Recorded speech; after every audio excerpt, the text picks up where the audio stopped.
अरे म्हणजे तू move on होणार आहेस की नाही? अजूनही अडकलायस तू तिच्यात. याचा ना तुलाच त्रास होणार आहे, कळते का तुला? मला एक सांग, तुझ्यासाठी मूव्ह ऑनची व्याख्या काय? काय मूव्ह ऑन?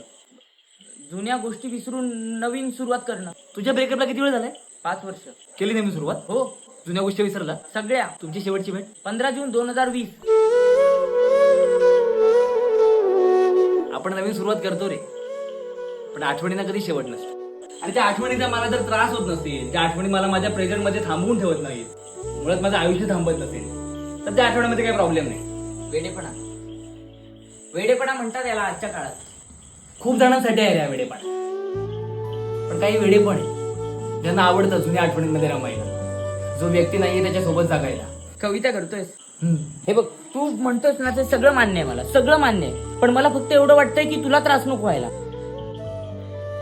कारण वेगळं होऊन कोणीच खुश नाही राहू शकत रे. म्हणून तर खुश राहण्याचा प्रयत्न करतोय.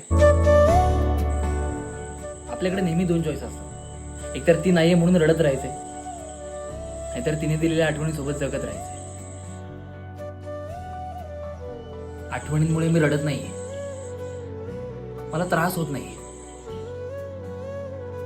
पण मी खुश आहे.